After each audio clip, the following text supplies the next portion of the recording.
Good afternoon, middle school.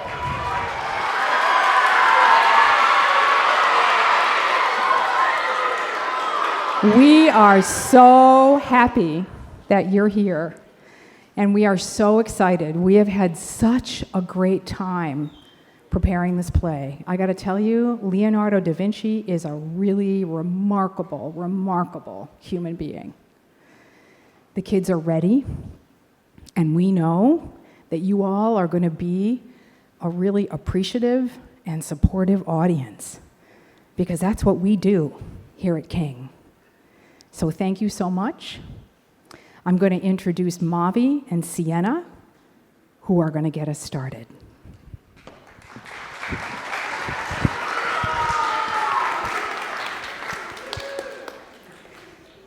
Good afternoon, and welcome to I Want to Fly, a new play written by Mr. Silence, our upper school drama director. We are so excited to share this play with you.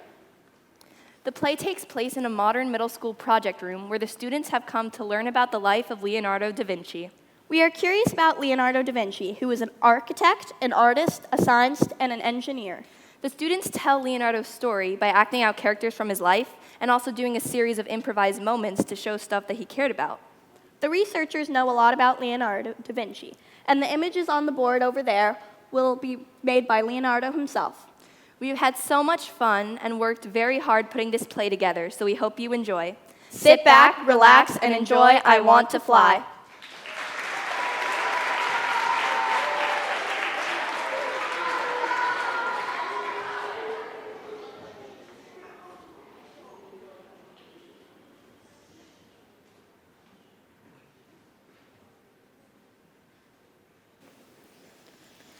Today we begin a new project.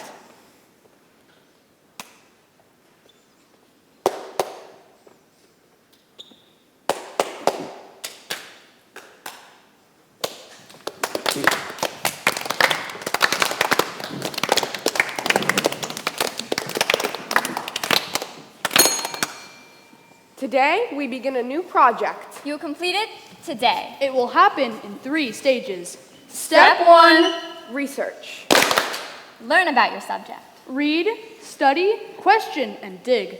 We will guide you in your studies. We will reward you when you succeed. We will punish you when you fail. And we will guide you if you lose your way. Step 2, explore.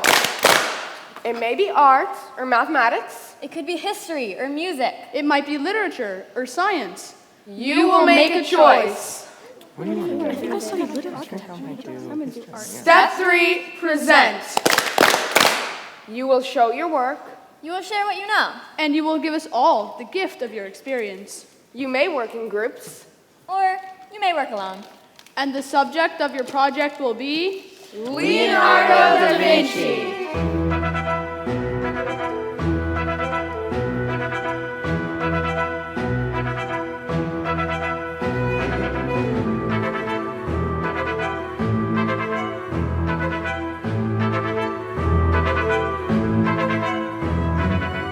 Leonardo da Vinci? I've heard of him. Leonardo da Vinci was an Ooh, let me. In addition to Michelangelo, Raphael, and Donatello, Leonardo was a turtle and a ninja. A painter? the Mona Lisa. But Leonardo was much more than just a painter. He was a scientist, a musician, an engineer, and an architect. He studied anatomy, Botany, Cartography, and math. I can also paint. You will make a choice. What do you want to do? I think I want to build something with my friends. I think I'll study music. I love to sing. I don't think Leonardo was a singer, though. He played the lyre. Really? Maybe we can make one. You play, I'll sing. Cool. I bet I can make one with wings. Let's check it out. Step 1, research. Leonardo da Vinci was born in the town of Vinci in Italy, 1452. He was, of course, a baby. At the age of 14, Leonardo moved from Vinci to Florence, where he was apprenticed to the famous artist Verrocchio.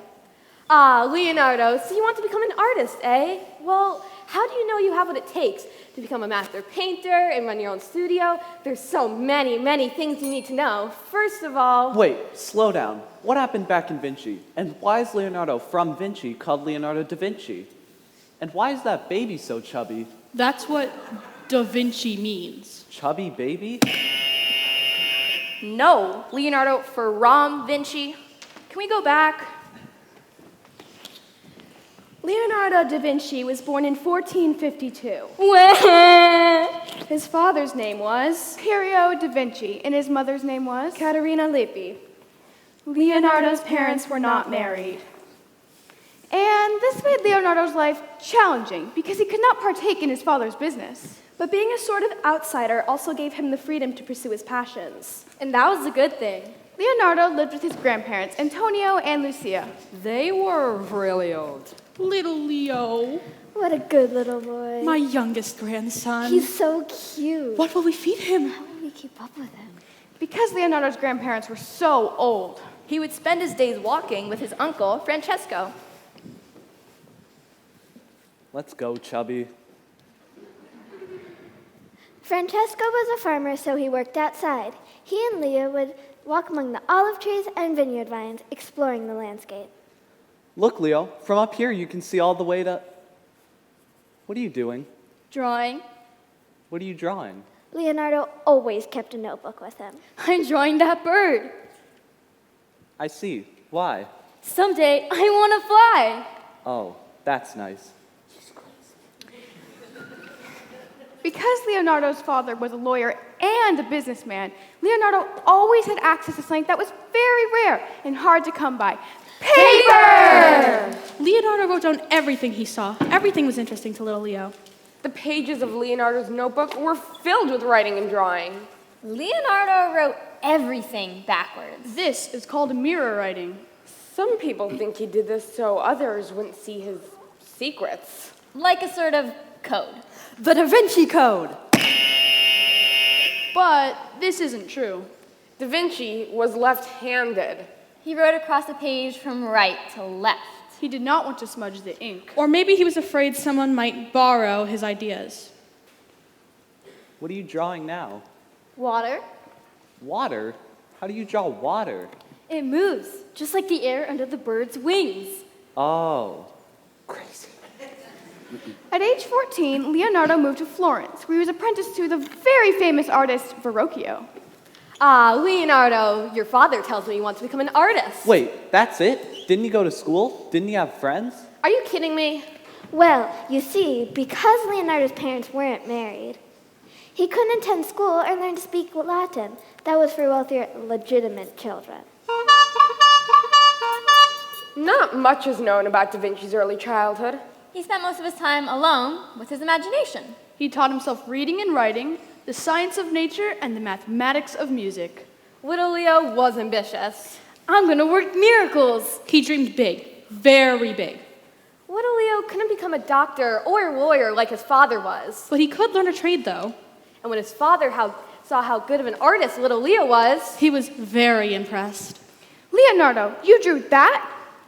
My son, the artist. You'll become famous and rich. I know just what we should do.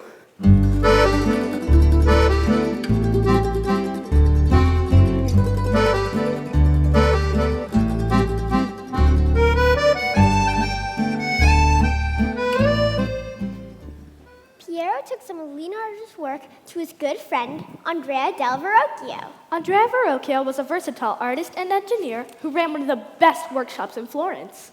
Piero wanted to see if Leonardo was a good enough painter to pursue it as a profession. Verrocchio was apparently astonished at the boy's talent. this is amazing. So at the age of 14, Leonardo da Vinci moved to Florence and was apprenticed to Andrea del Verrocchio.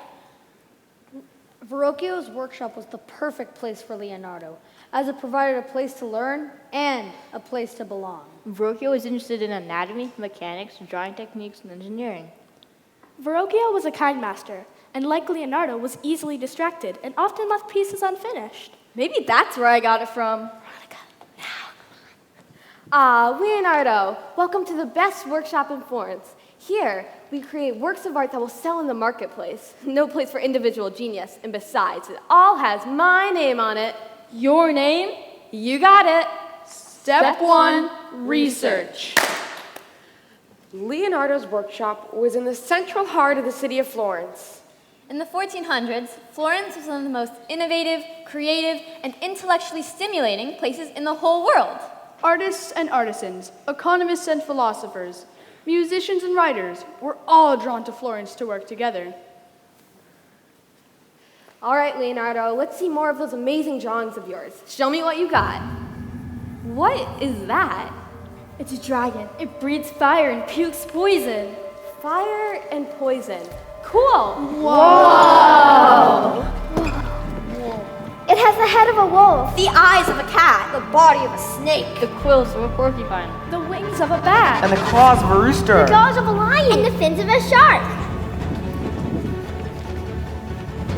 It has the head of a wolf, The eyes of a cat. The body of a snake. The quills of a porcupine. The wings of a bat. And the claws of a rooster. the jaws of a lion, and the fins of a shark.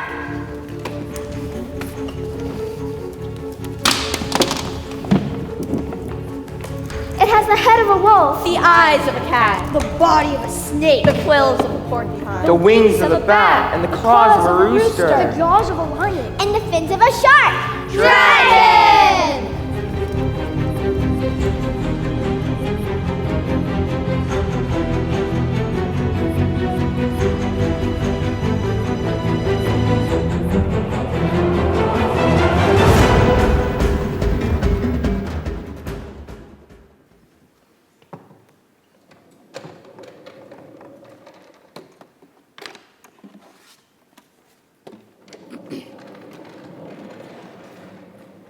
In Verrocchio's studio, everyone worked together. The new apprentices would sweep the floors.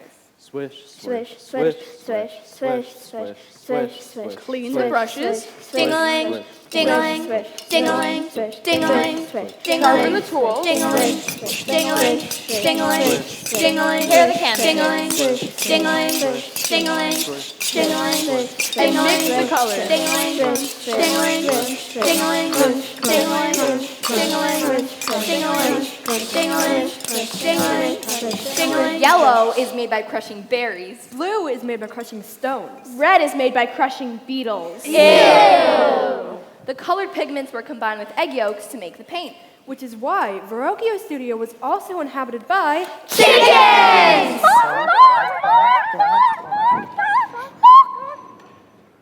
As they worked together in the studio, the apprentices became journeymen. Journeymen, in time, would become assistants to the master.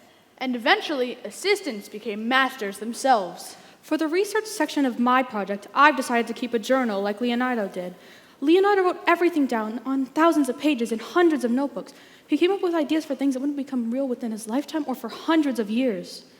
He would cram the pictures of his notebook with ideas for things like city waste removal systems. Right next to the lyrics for songs. Or drawings of characters he met on the street. He would work out mathematical equations and then make his grocery list for the same week. I get in trouble for drawing sometimes. I guess it doesn't help that I do it on the top of my desk or on the margins of my test. My teacher calls me the doodler. Pay attention. Focus! Stop getting distracted! Leonardo was known for not finishing his assignments. Did you know that? So many of his most famous projects just went unfinished. He would do studies for paintings and projects in such detail, like the folds and the shadows of the clothes. Or the different positions of the fingers. But then he would get distracted by a bird's wing. Or a horse. Or the movement of water in a fountain. And when it was time to turn his assignments, he had a notebook full of studies, but no finished product. I seriously thought Verrocchio was going to throw him out of the studio. Leonardo, have you finished the painting of the angels? No, sir. I decided to draw this dog eating a fish instead. But did Verrocchio tell him to stop getting distracted and focus on his work? Nope. Verrocchio was a doodler too. Nice. Getting distracted was the work. Noticing things, observing them, and capturing them is what artists do. Verrocchio encouraged his apprentices and his assistants to follow their instincts and create the things that interested and inspired them. While Leonardo was learning to paint in Verrocchio, He was coming up with questions that he wanted to answer down the road. What color is the sky? Describe the song of a woodpecker. What does the earth look like from the moon? Some of the questions he answered, some he just never knew. How do I know? Because he wrote them all down.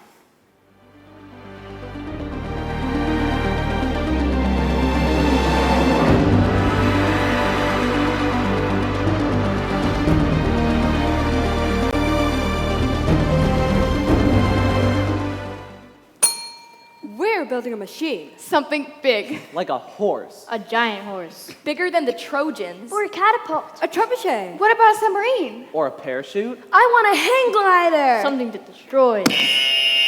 Yeah, a war machine. Or something that flies. An ornithopter. It flaps. I can fly. Yeah! Da Vinci worked and painted in Verrocchio's studio for more than 10 years. And when it was time for him to move out, he made a studio of his own. Painters earned their money from commissions. But Leonardo didn't just think of himself as a painter. When he was looking for work, he applied to some of the richest and most powerful families in all of Italy. In Florence, that was the Medici family. I'm Lorenzo, the magnificent de Medici, and I like paintings of me. Ooh, that's me in the background. Good.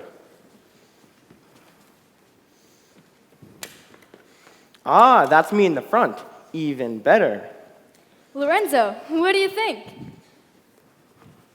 Wait, Da Vinci? Who is that? That's not me. That's a picture of St. Jerome, alone in the wilderness. He's not alone. There's a lion sitting right there. Leo. Can I call you Leo? I'm Lorenzo, the Magnificent. I like to be in the pictures I pay for. Get it? Yes, of course, but only when the Yes, I get it. That's more like it. Now, I have a mission for you. I wish you to make a lyre for the Duke of Milan. Sforza is always saying that his artists make mine look like no-talent hackers, so it needs to be highly crafted and unusual, like nothing the world has ever seen. What can you do? Well, I have some walnut in my studio. How about if I use some wood and silver to create an unusual shape? Maybe like the skull of a horse. Perfect. It's important that Sforza see that our Florentine culture can match anything they can do in Milan. Also, I happen to know he's obsessed with horses. This is the perfect diplomatic gift to put that pompous fool in his place. Get it done in a week. You leave in 10 days. A week?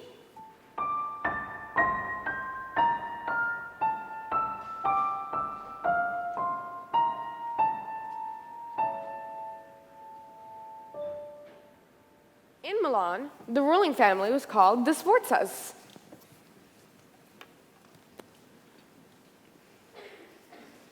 I am Ludovico Sforza, the Duke of Milan, cultured, sophisticated, and I like to fight.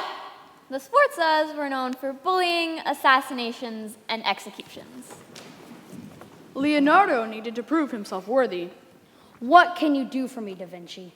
Medici said you make pictures, but just now I am a man of a more delicate, political nature.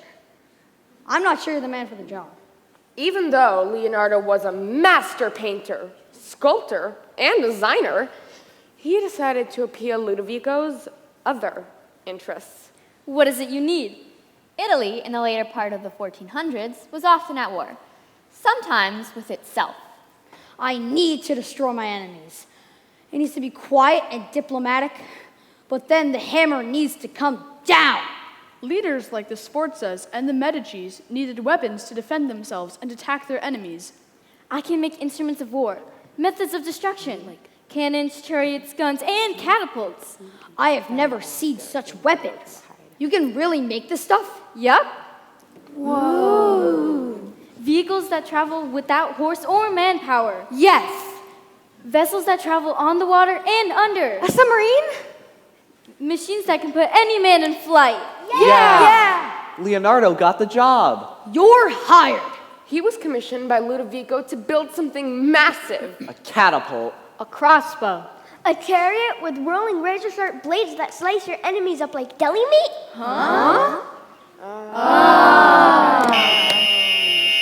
He was commissioned to build a monument for Ludovico's father, Francesco Sforza. Sforza would be glorified. triumphantly riding into battle. He would be in full armor, raising his sword.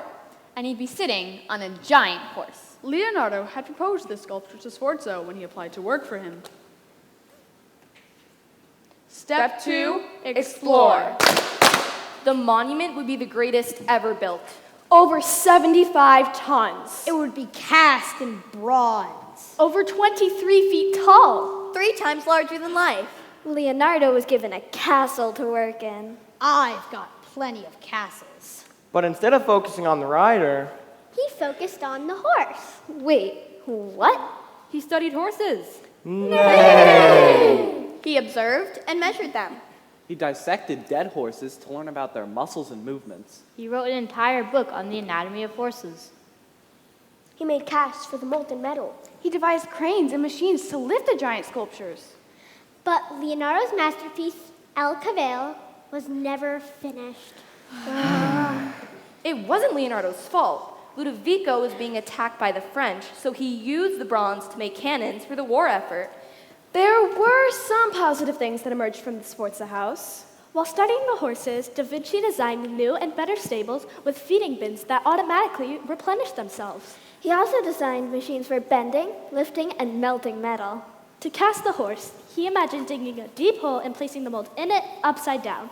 Then, the hot metal would be poured into its belly and the heat would escape through the hose. But eventually he realized that the hole would be so deep, the mold, it would hit the water table. So back to the drawing board.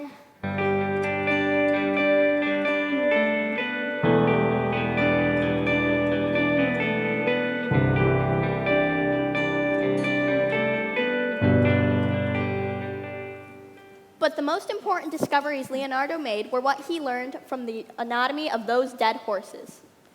He made hundreds of precise sketches and scores and observations, scores of diagrams, charts, and sketches. And eventually began dissecting them. I might puke. The science teacher told us that next class we'd be dissecting a frog. We watched a video with someone opening it up, and it was so disgusting. The older kids told us that it was disgusting, unnecessary, and totally really weird. Leonardo believed that an artist needed to know his subjects from the inside and out. You may be deterred by your stomach. I knew I couldn't do it. I wouldn't do it. It was a living thing. I told my parents it was cruel, disgusting, and totally unnecessary, and they agreed. The next day, they called the school and said no child of mine would be mutilating a dead animal. And they listened. In his journals were drawings of muscles, sinews, bone, and all sorts of human and animal anatomy. On the day of the dissection, everyone gathered around their trays and scalpels and their frog, but not me. I sat in the computer lab and dissected the virtual online frog. Oh, it was disgusting. Stomach and spleen, 30 centimeters of frog intestines. Leonardo conducted autopsy and dissections to determine how and why bodies moved and looked the way that they do. What causes the movement of the arm, the head, and the leg? I could hear them laughing. I could smell the formaldehyde wafting down the hallway. And even though I was scared to death and totally grossed out at the thought of killing that poor frog, I wanted to be in the lab with those other kids. Sure, I finished the lab and everything, went back to normal, but I couldn't. It wasn't the same. My fear of being left out was way worse than my fear of dead frogs. So for my project, I'll be dissecting this frog. Leonardo's first anatomical drawings were of a human skull. When you were painting, paint the bones. He wanted to know how motions were connected to emotions. Then the muscles, then the flesh. How inner feelings became outer expressions. Make sure your faces don't all have the same expression on them. What nerve causes the movement of the eye? Why does one eye move the other? The closing of the eyelids, the raising of the eyebrows, the parting of the lips, the clenching of the teeth, bringing the lips to a point.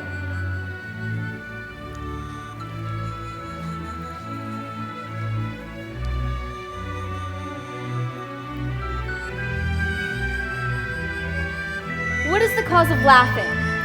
Let's play soccer. Yes, let's! Let's fly. Yes, let's! Let's go to a trampoline park. Yes, let's! Let's play hopscotch. Yes, let's! Yawning. Sneezing. How do we express wonder? Hunger, paralysis, and sleep.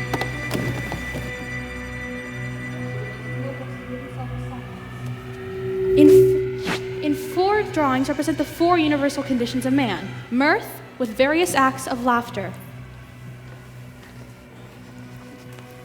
And weeping, with various acts of wailing and crying.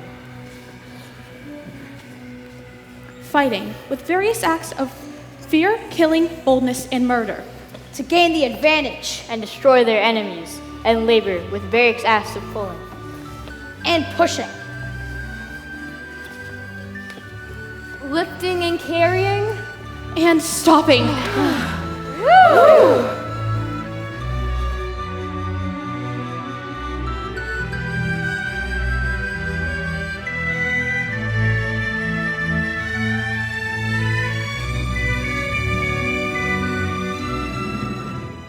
Leonardo's interest in anatomy started with his painting. But his curiosity led him to other areas of interest. Like architecture and engineering. For my project, I want to explore the work of Leonardo da Vinci, the architect. I will do so by the use of 3 simple shapes: the circle, the square, and the triangle. Once upon a time, there were 3 architects. Their names were Leonardo da Vinci, Donato Bramante, and Francesco di Giorgio. Di Giorgio was from Siena and was 13 years older than Leonardo. He was also interested in all things military and was thought by some to be the Leonardo of Siena. You want it? I can build it. Bramante was 8 years older than Leonardo. He was a farmer's son from the near town of Urbino and had great ambitions for himself. Like Leonardo, he was a painter, a writer, and a musician. I'm gonna be the best. The 3 architects worked together on many projects for Ludovico Sforza, the Duke of Milan. That's me! In 1487, they were hired to spruce up the city's 1,000-year-old cathedral. Leonardo, Bramante, and Di Giorgio had worked on many projects in the past, and when it came to architecture, they all agreed on one important quality: Symmetry. Enter Vitruvius, which is tricky because Vitruvius was born about 150 years before the other 3. The design of a temple depends on what? Symmetry. The symmetrical workings of the human body are an analogy to the workings of the universe. Da Vinci and his friends agreed with Vitruvius and became fascinated with the proportions of the human body in relation to simple shapes. Francesco produced at least 3 sketches that were to accompany the writings of Vitruvius. Other friends of Leonardo also did well, under the command of Ludovico Sforza. That's me! But the drawing Leonardo made was on a whole nother level. It was meticulously rendered, and the page was full of notes on the harmonious proportions of the human body. It has become one of Leonardo's most famous drawings. We call it the Vitruvian Man. That's me. This drawing has come to symbolize the harmonious relationship between people and the universe. Inside the square, we see the essence of Leonardo's vision of humans at the intersection of the earthly and the cosmic. How nice. In his lifetime, Leonardo created hundreds of designs for churches, fortresses, and all sorts of buildings based off circles and squares. But instead of relying on Vitruvius's measurements, Leonardo made his own calculations. The length of the outspread arms is equal to the height. From the chest to the top of the head is... Oh, I get it.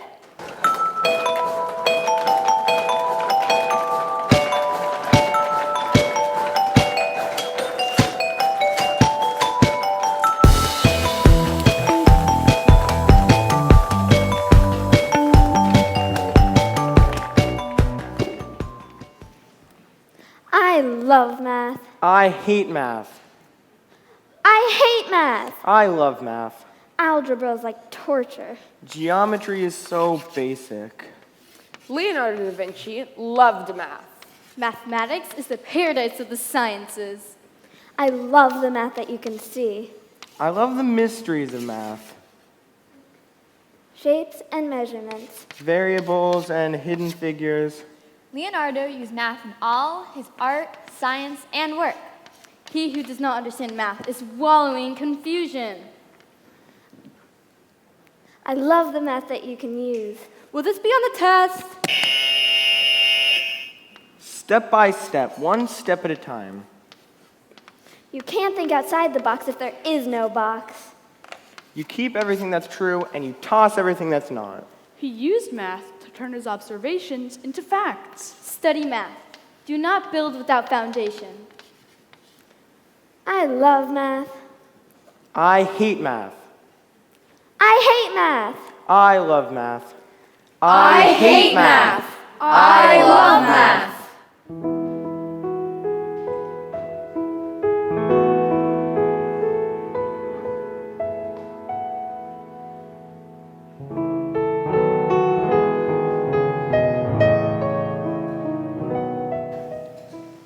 Leonardo da Vinci was an artist.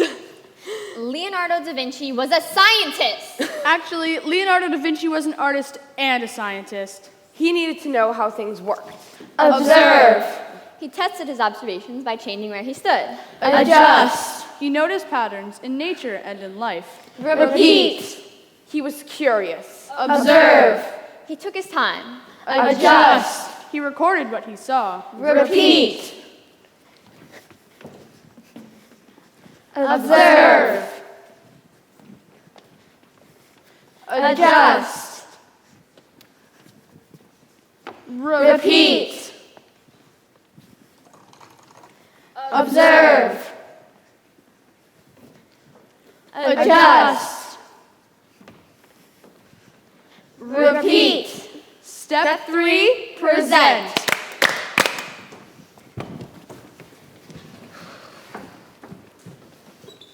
I'm painting a mural. I'm painting a mural. On the big wall outside the cafeteria. On the big wall outside the cafeteria. I call it the Last Supper. I call it the Last Supper.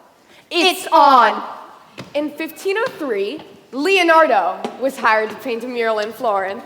In 1504, Michelangelo was hired to paint a mural in Florence. Both artists were hired to paint a mural in the same room of the same building. Michelangelo had already completed the famous sculpture of David. Leonardo had already completed the Last Supper. Michelangelo was becoming the most famous artist in Italy. Leonardo already was the most famous artist in Italy. I'm a Renaissance man. I'm the Renaissance man. Ever hear of the Sistine Chapel? So what? You painted someone's ceiling. Ever heard of the Mona Lisa? It's this big. I heard Raphael broke your nose. Oh yeah, and how did that giant horse work out for you? It was great, thanks. Neither artist ever completed their mural. Michelangelo left to go take on other work. Leonardo's painting was covered up by another mural. Focus on one thing. It can be me or anything else on the stage. Bring it into sharp focus. Concentrate on the edges and see them as clearly as you can. Now, blur it. Unfocus your eyes so that the edges disappear. There actually aren't any edges in nature. All the boundaries between art and science, reality and fantasy, experience and mystery are soft. Sfumato. How do you see your thing? What's different about it? What stays the same? Now, with looking at it and without looking away, how do you see the rest of your picture? Is your item in focus? Is everything else a blur? Sfumato. Leonardo would blur certain things in his painting. He would blend his fingers through the paint to create a smoky blur. This technique is called Sfumato.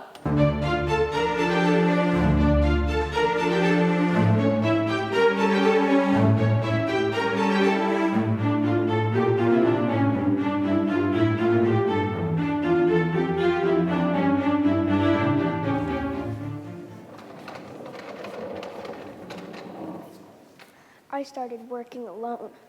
Being a genius can be very lonely.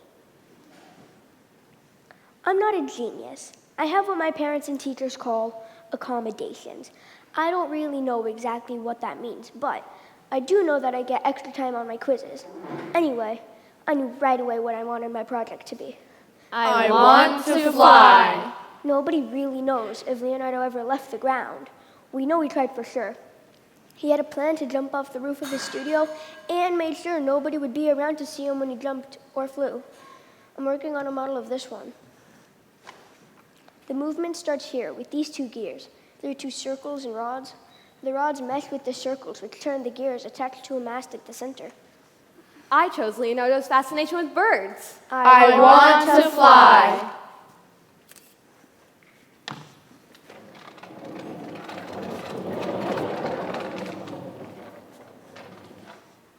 I looked at his pictures, and then I started making my own.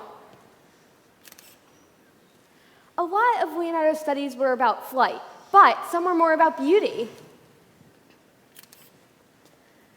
Leonardo designed dresses for pageants. Did you know that? Angels and humans with wings. Look how the light shines through and how the fabric changes its shape as it catches the air. Leonardo was in awe of nature, and so am I. I want to fly. Modern science has taught us that the whole world is interconnected. Leonardo seemed to understand that 600 years ago by making observations and noticing patterns in everything, everywhere. He looked at veins and arteries and compared their branching and flow to the movements of rivers, the branching of plants, and the movements of air. He wrote in his journal that the heart is the nut which generates the tree of the veins. That is so cool.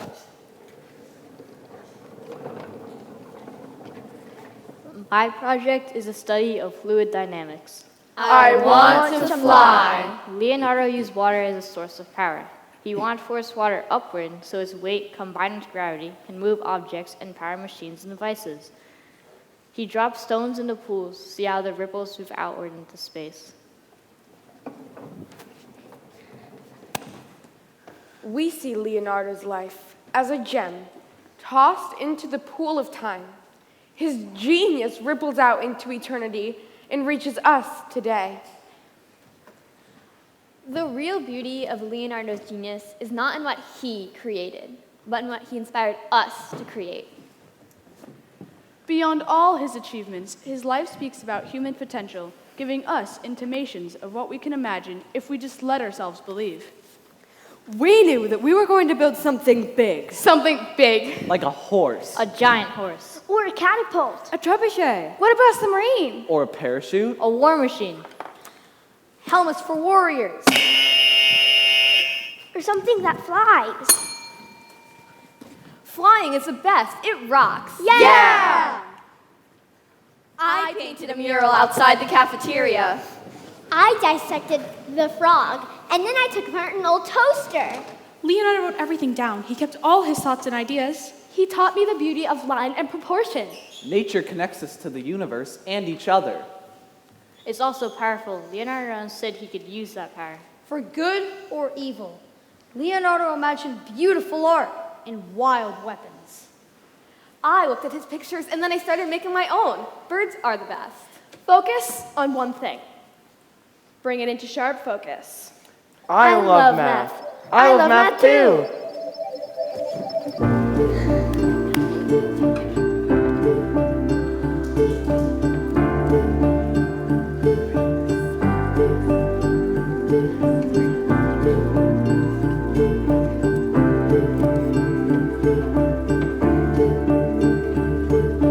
I want to fly. I want to fly. I want to fly. Oh yeah! I want to get away. I wanna fly away. Yeah. Oh yeah! I want to get away. I wanna fly away. Let's hear it for the middle school actors.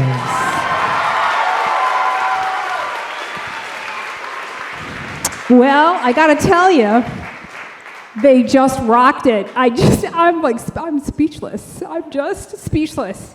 And did you feel it? Yeah, it was really awesome.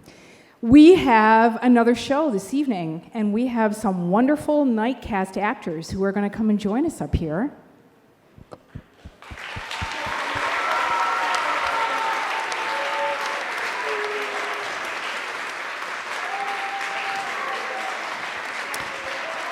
And we hope that you will come back and watch them tonight and support them in as wonderful a way as you supported these folks up here. And now we have a couple of people who would like to acknowledge our amazing, remarkable playwright.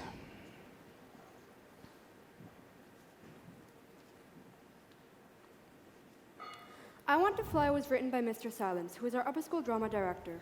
It's been a really special experience to be the first group of actors to ever perform this play. Wanted to let Mr. Silence know how grateful we are that he wrote this play for us to perform. So we all signed a poster for you, Mr. Silence. Could you please come up so we can give it to you? Thank you, Mr. Silence.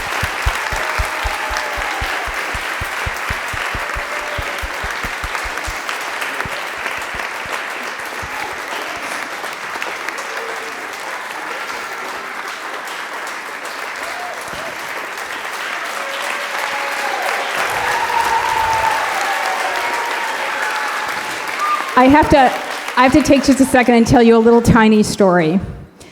When Mark and I first started, this is the third play that Mark has written that we have produced, Mr. Silence, sorry, has written that we have produced. And when we first talked about it in last spring, I told him I wanted to do a whodunit.